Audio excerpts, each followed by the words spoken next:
इस वक्त defence minister Rajnath Singh का भी ट्वीट आया है इस दर्दनाक हादसे को लेकर और अपनी स्क्रीन्स पर आप पढ़ सकते हैं। डिफेंस मिनिस्टर राजनाथ सिंह ने कहा है कि deeply pained by the loss of lives of the Indian army personnel due to a road accident in north Sikkim. दुख जताते हुए उन्होंने जानकारी भी साझा की है इस पूरे दर्दनाक हादसे की और the nation is deeply grateful for their service and commitment. My condolences to the bereaved families, praying for the speedy recovery of those who are injured. 4 जो जवान थे उन्हें रेस्क्यू किया गया समय रहते, तो उनका इलाज इस वक्त चल रहा है।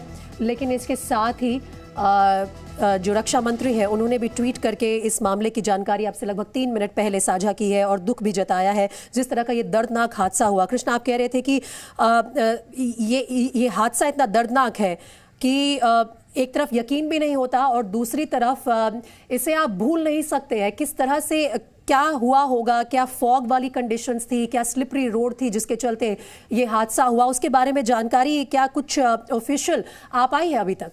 अभी तक ऑफिशियल तो कोई जानकारी नहीं है प्रीति, लेकिन चूंकि इस इलाके में मैं लगभग इसी मौसम में गया हूं तो इसलिए मैं आपको बता सकता हूं कि इस मौसम में वहां बहुत ज़्यादा बर्फ़ पड़ती है और बर्फ़ पड़ने के बाद जब सख्त होती है तो कई बार गाड़ियां लगातार उसमें जो पहिए होते हैं उनमें चेन लगाकर चलाई जाती है।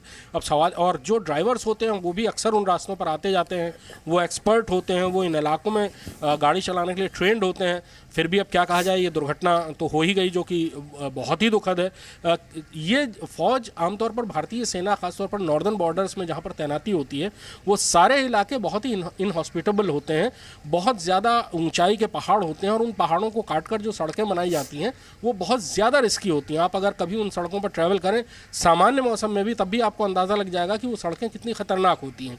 ऐसी स्थिति में अगर वहाँ बर्फ़ पड़ जाती है या बारिश हो जाती है और कोई फिसलन जैसी स्थिति होती है तो दुर्घटना के चांसेस बहुत ज़्यादा बढ़ जाते हैं।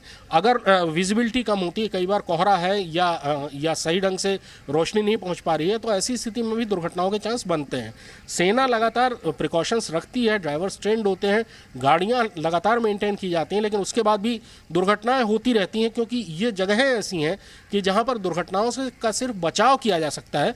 आप कभी ये नहीं कह सकते कि दुर्घटना से आप पूरी तौर पर रोक सकते हैं दुर्घटनाओं को, क्योंकि ये जगहें ऐसी हैं, ये रास्ते ऐसे हैं कि जहां पर दुर्घटनाओं का खतरा हमेशा बना रहता है।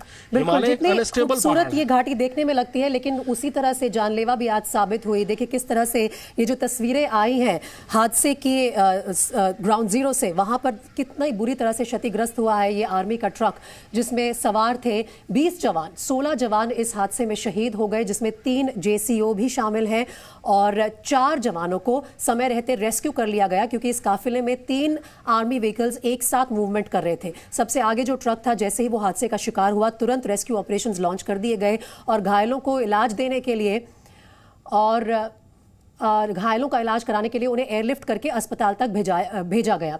इस समय जो सैटेलाइट इमेजेस हैं इस पूरे इलाके की, वो तस्वीरें हम आपको दिखा रहे हैं। देखिए कितना सारा इलाका जो है वो बर्फ से ढका हुआ नजर आ रहा है। ये उसी घाटी की तस्वीर है जहां पर बताया जा रहा है नॉर्थ सिक्किम में ये हादसा हुआ और पूरी तरह से जो सफेद चादर बिछी हुई है इस इलाके में, ये इस बात का प्रतीक है कि यहाँ पर इस दौरान इस मौसम में काफी ज्यादा बर्फबारी होती है। वैसे भी ये सड़कें काफी जटिल है और उस वक्त अगर बर्फबारी हो तो फिर फिसलन भी हो जाती है और इन रास्तों को नेगोशिएट करना बहुत मुश्किल रहता है। बताया जा रहा है कि एक ढलान पर एक बड़ा ही मुश्किल मोड़ नेगोशिएट करने के वक्त ये जो आर्मी का ट्रक है इसने अपना संतुलन खो दिया और खाई में जा गिरा और उसके बाद उसके चलते ये हादसे का शिकार हुआ जिसमें 16 जवानों की जान चली गई। नॉर्थ सिक्किम में यह हादसा हुआ है और यहाँ पर कृष्ण मोहन मिश्रा मेरे सहयोगी जिस बात का जिक्र कर रहे थे, कृष्ण, आपकी इस मौसम में काफी ज्यादा बर्फबारी होती है इस इलाके में और वही सैटेलाइट इमेजेस भी दिखा रही है कि काफी बर्फबारी हुई भी है इस मौसम में जिसके चलते हो सकता है आज ये हादसा हुआ हो। प्रीति, इस मौसम में वहाँ बर्फबारी बहुत ज़्यादा होती है। वहाँ पर 2 वैलीज़ हैं, लाचुंग और लाचेन वैली, और वहाँ दोनों ही घाटियों में बहुत ज़्यादा बर्फबारी होती है। और जो यहाँ पर फ़ौज है वो टिबेटियन प्लेटो तक तैनात है, तकरीबन 17,000 फीट की ऊंचाई तक, जो कि चीन का बॉर्डर है, और वहाँ तक भारतीय फ़ौज तैयार है और तैनात है। ख़ास तौर पर सर्दियों में मौसम बहुत ही ज़्यादा ख़राब रहता है। दिसंबर, जनवरी और फरवरी में बहुत ज़्यादा बारिश होती है और उसके अलावा फॉग कोहरे वगैरह की वजह से जो विजिबिलिटी है, देखने की क्षमता है, वो बहुत कम हो जाती है। अब ये बाद में पता लगेगा, पूरी जानकारी आएंगी कि क्या कोहरा था या कोई और वजह थी कि दुर्घटना हुई। लेकिन जैसा मैंने कहा कि ये इलाके ऐसे हैं कि यहाँ पर दुर्घटनाओं का सिर्फ बचाव किया जा सकता है, दुर्घटनाओं को 100% रोका नहीं जा सकता है। बहुत हाइट पे ये सारी जगहें हैं, रास्ते बहुत ज़्यादा ख़राब हैं, पहाड़ बहुत ऊंचे हैं और खाइयाँ बहुत गहरी हैं। ऐसे में अगर बर्फ़ पड़ती है और उसके बाद बर्फ़ जम जाती है तो वो एक शीशे की तरह, जैसे एक शीशा होता है जो जिसमें फिसलन होती है, उस तरह की फिसलदार सड़कें हो जाती हैं। और जितनी भी सेना के व्हीकल्स होते हैं वो पहियों में चेन लगाकर उनका मूवमेंट किया जाता है और बहुत धीरे धीरे मूवमेंट किया जाता है, क्योंकि उनके फिसलने की गुंजाइश बहुत ज़्यादा रहती है। लेकिन चेन लगाकर चलाना अपने आप में एक चुनौती होती है, लेकिन फ़ौज चूँकि उन इलाकों में रहती है, उनको अपनी ड्यूटी करनी होती है और साथ में उनको अपनी गाड़ियाँ भी चलानी होती हैं, इसलिए वो चेन लगाकर ही मूवमेंट कर पाते हैं। अब ऐसे में दुर्घटनाओं का खतरा बहुत ज़्यादा बढ़ जाता है। बिल्कुल। और ये जो सैटेलाइट इमेजेस हम अपने दर्शकों को दिखा रहे हैं, हादसे की तस्वीर है और साथ ही हमने कुछ सैटेलाइट इमेजेस इस तमाम इलाके की आपके सामने रखी है। ये देखिए, एक गुरु डोंगमा रोड है। हालांकि मैं इस वक्त ये कंफर्म नहीं कर सकती कि इसी रोड को लिया था इस आर्मी व्हीकल ने, लेकिन देखिए आप सैटेलाइट इमेजेस में किस तरह की बर्फबारी हुई है इस पूरे इलाके में। जो सफेद चादर आप देख रहे हैं, ये पूरा आसपास का इलाका, यहाँ पर भारी मात्रा में बर्फबारी होती है और ये नजर भी आ रहा है सैटेलाइट इमेजेस में। जो सड़कें हैं वो टेढ़ी मेढ़ी है और काफी सारे ऐसे जटिल मोड़ आते हैं जो आर्मी व्हीकल्स जब इन रास्तों से गुजरते हैं तो वो वैसे भी काफी भारी व्हीकल्स होते हैं, उन्हें कंट्रोल करने के लिए स्पेशल ड्राइविंग स्किल्स चाहिए होती हैं। लेकिन इस इलाके में कहा जाता है कि पूरे साल वैसे भी बर्फबारी होती है, काफी ठंडा इलाका है, लेकिन दिसंबर, जनवरी, फरवरी के महीने में ये और ज्यादा होती है। तो पूरी तरह से ये बर्फ से ढका होता है इलाका। और ये देखिए मोड़, आप शार्प कर्व्स देख सकते हैं इस पूरी रोड में, और ये आसपास जो है दोनों तरफ खाई वाला इलाका नजर आ रहा है। पहाड़ और खाई वाले इलाके में इस तरह की मुड़ने वाली शार्प टर्न्स वाली जो रोड्स हैं, इनको लेकर इतनी दुर्गम हालात में हमारी आर्मी के जो जवान हैं वो लगातार अपनी सर्विसेज देते हैं। और उसमें जब उन्हें एक पॉइंट से दूसरे पॉइंट पर पहुंचना होता है, स्पेशल ड्राइविंग ट्रेनिंग के बावजूद कई बार ऐसे मोड़ आते हैं कि नेगोशिएट करना मुश्किल हो जाता है। शायद उसी के चलते आज एक हादसे का शिकार हुआ आर्मी का ट्रक। और एक नदी भी आपको यहाँ पर नजर आ रही होगी।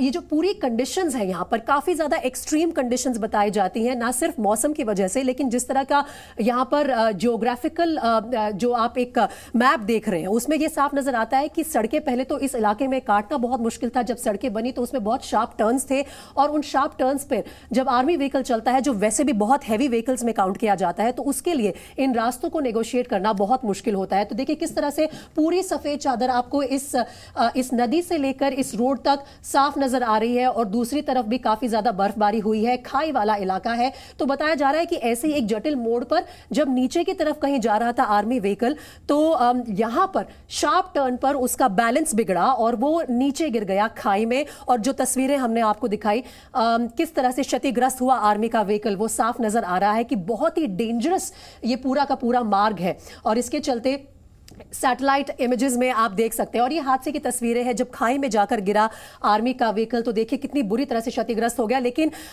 ये बात गनीमत रही कि पीछे दो और आर्मी के व्हीकल्स थे, जिन्होंने जब जैसे ही देखा कि आगे वाला ट्रक हादसे का शिकार हो गया है, वो तुरंत रेस्क्यू ऑपरेशंस उन्होंने लॉन्च कर दिए। और जो बाकी जवान बाकी ट्रकों में सवार थे, उन्होंने जाकर कम से कम अपने 4 साथियों को बचा लिया। उन्हें यहां से अस्पताल ले जाने के लिए एयरलिफ्ट किया गया, लेकिन 16 जवानों की जान नहीं बच पाई, जिसमें 3 जेसीओ भी शामिल है। जो पीछे वाले ट्रक्स में कुछ जवान मौजूद थे, उन्होंने जाकर अपने साथियों को यहां से निकालने की कोशिश की। तो चलिए एक बार फिर से चलते हैं वापस कृष्ण मोहन मिश्र के पास, जो हमारे साथ लगातार लाइव अपडेट्स लेकर जुड़े हुए हैं। कृष्ण, इस वक्त ये जो हमने जानकारी साझा की है अपने दर्शकों के साथ, वो उस इलाके की है, उस दुर्गम इलाके की है जिसके बारे में आप भी जिक्र कर रहे थे, लेकिन आधिकारिक तौर पर हमें इस वक्त सेना की तरफ से किसी प्रेस रिलीज का इंतजार है ताकि पता चल पाए एग्जैक्टली हुआ क्या, किस वजह से यह हादसा हुआ। सेना दरअसल प्रेस रिलीज़ आज तो शायद ही दे, क्योंकि सेना ने अपनी प्रेस रिलीज़ दे दी है और ईस्टर्न कमांड ने जो जानकारी दी है उसमें उन्होंने बताया है कि ये छातेन से थांगू की तरफ जा रही थी और रास्ते में जेमा एक जगह है, वहाँ पर ये दुर्घटनाग्रस्त हुआ और एक मोड़ काटते समय ये दुर्घटनाग्रस्त हुआ। बाकी लंबे जो डिटेल्स हैं, ज़्यादा डिटेल दुर्घटना के कारण जिससे पता लगे वो तो कोर्ट ऑफ इंक्वायरी के बाद ही पता लगेगा कि जब इस पूरी घटना की जांच होगी और उसकी रिपोर्ट सौंपी जाएगी। लेकिन अभी आप जिक्र कर रही थी जो सैटेलाइट इमेज का और गुरडोंगमार लेक का आप जिक्र कर रही थी, थांगू वैली इसी रास्ते में पड़ती है। गुरडोंगमार लेक लगभग 16,000 फीट की हाइट पर है, जो इस समय आपको पूरी तौर पर जमी नजर आ रही होगी। अच्छे मौसम में यानी गर्मियों में वहाँ पर टूरिस्ट जाते हैं और वो झील बड़ी खूबसूरत दिखाई देती है। लेकिन इस समय आपको नीचे लाचेन से लेकर गुरडोंगमार तक का पूरा इलाका सैटेलाइट इमेज में सफ़ेद दिख रहा होगा, पूरा बर्फ से ढका हुआ दिख रहा होगा। लाचेन से जब आप ऊपर चलते हैं तो गुरडोंगमार से काफ़ी पहले थांगू वैली करके एक जगह है जो अपने आप में बड़ी खूबसूरत जगह होती है गर्मियों में, जब मौसम साफ होता है, बर्फ़ पिघल जाती है। लेकिन इस समय सब कुछ सफ़ेद सफ़ेद दिख रहा होता है। तो रास्ता जो आप सैटेलाइट इमेज दिखा रही थी वो बिल्कुल वही रास्ता है और उसी रास्ते पर थांगू वैली पड़ती है जहाँ के लिए ये कॉन्वॉय निकला था। कृष्ण, आप मेरे साथ बने रहिए। सौमित सेन गुप्ता भी हमारे साथ इस वक्त लाइव जुड़ रहे हैं और इंडिया के नॉर्थ ईस्ट में, नॉर्थ सिक्किम में सौमित ये हादसा हुआ है। आप गुवाहाटी में शायद इस वक्त मौजूद है, तो वेदर कंडीशंस तो वैसे भी काफी एक्सट्रीम बताई जा रही है इस पूरे इलाके में। आप कुछ दिन पहले अरुणाचल में भी थे, लेकिन नॉर्थ सिक्किम के जिस इलाके में यह हादसा हुआ, कोई ग्राउंड जीरो से आपके पास इंफॉर्मेशन की किन हालात के चलते हादसे का शिकार हुआ ये आर्मी व्हीकल? देखिए, ये पूरी जो जगह है ये पूरी तरह बर्फ से ढका हुआ है और काफी कोहरा था। जो अभी तक जो सूत्रों से पता चल रहा है कि काफी कोहरा था और ये टर्न करते हुए ये हादसा हुआ। और जिस समय ये हादसा हुआ उस समय जो लोग इसमें सवार थे, जो जवान इसमें सवार थे, कोई यहाँ से निकल नहीं पाया। और हम आपको बता दें कि यहाँ से 4 इंज्योर्ड जवानों को तुरंत हेलीकॉप्टर से जैसे ही इंफॉर्मेशन मिला, क्योंकि ये कॉन्वॉय जा रहा था दूसरी गाड़ियों से, जैसे ही इंफॉर्मेशन मिला तुरंत उनको हेलीकॉप्टर से उनको रेस्क्यू किया गया है और पास के आर्मी हॉस्पिटल में भर्ती कराया गया है। उनकी वहां पर ट्रीटमेंट चल रही है। और बाकी हम जानते हैं कि 16 जवान इसमें शहीद हो चुके हैं। और ये जो जगह है ये इंडो चाइना बॉर्डर के बहुत करीब का ये इलाका है जहाँ पे ये हादसा हुआ है। और यहाँ पर टेम्परेचर भी माइनस से नीचे ही है, पूरी चारों तरफ पूरा बर्फ से ढका हुआ है और पूरे कोहरा भी था। अब इस तरह से ये दुर्घटना हुई उसकी चर्चा भी करने शुरू हो चुका है। वो जब तक सामने आएगा, आज का रिपोर्ट सामने आएगा, हम आपको बता सकते हैं कि कैसे ये हादसा हुआ। लेकिन हम आपको बता सकते हैं कि 16 जवानों की इसमें ये 16 और 4 जवानों को यहाँ से हेलीकॉप्टर से लिफ्ट करा के हॉस्पिटल में लेकर जाया गया। ठीक है, सौमित सिंह गुप्ता, कृष्ण मोहन मिश्रा, आप दोनों हमारे साथ बने रहिए। इस हादसे से जुड़ी जो तमाम अपडेट्स आ रही हैं हम लगातार आपके जरिए दर्शकों तक पहुंचाते रहेंगे। लेकिन दर्दनाक हादसा हुआ है नॉर्थ सिक्किम में और इसके चलते 16 जवानों की मौत की अपडेट आई है। 16 जवान शहीद हुए हैं इस हादसे में, जिसमें 3 JCO शामिल थे।